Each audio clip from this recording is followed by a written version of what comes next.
દિલ્હી આગકાંડ બાદ ફાયર વિભાગ એક્શન મોડમાં જોવા મળી રહ્યું છે।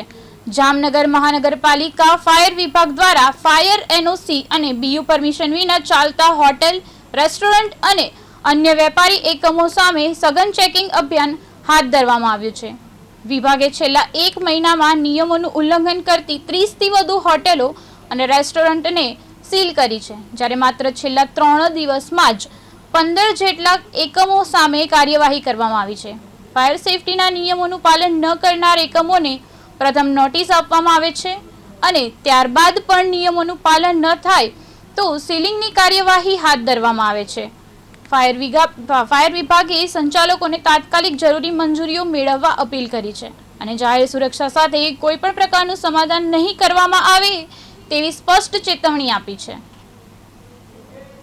જામનગર ફાયર બ્રિગેડ દ્વારા છેલ્લા 1 મહિનાથી જામનગર શહેર અને આજુબાજુના વિસ્તારમાં હોટલ અને રેસ્ટોરન્ટ ધારકોને જે ફાયર એનઓસી અથવા બીયુ પરમિશન જેવા ન હોય એવી હોટલ રેસ્ટોરન્ટનો ચેકિંગ ચાલુ છે।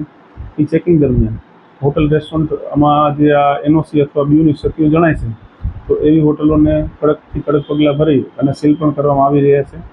તેવી હોટલ છેલ્લા મહિનામાં 30થી ઉપર જેવી હોટલ રેસ્ટોરન્ટને સીલ કરવામાં આવેલ છે અને આ સીલ પછી આ લોકો એક બાંહેધરી પત્રક આપણને આપતા હોય છે કન્સર્ન સ્ટેમ્પ પર કે આ લોકો ફાયર એનઓસી મેળવી લેશે અને ફાયર સિસ્ટમ કે જે બીયુ જે મેળવવાનું છે મેળવી લેશે तो આપણે આવી होटल एंड रेस्टोरेंट ने सील ओपन करी है। यहाँ पे आज फायर ब्रिगेड वाले सब आए चेकिंग के तौर पे। पहले का नियम नहीं था, जो मतलब ऊपर वाला फायर ब्रिगेड लगाने का, अभी नया नियम आया है, उसके हिसाब से हमारा सील हुआ है। पहले के नियम के हिसाब से हमारे पास बाटला सब रेडी है, फायर ब्रिगेड का सब नियम के हिसाब से काम है, पर अभी नए नियम के हिसाब से ऊपर में बाटला जो नहीं है, इसके लिए मतलब सील किया गया है। पूरे बिल्डिंग का मांगा, पूरा बिल्डिंग वाले से बात हुआ तो मतलब पुराना नियम था जो बाटले का,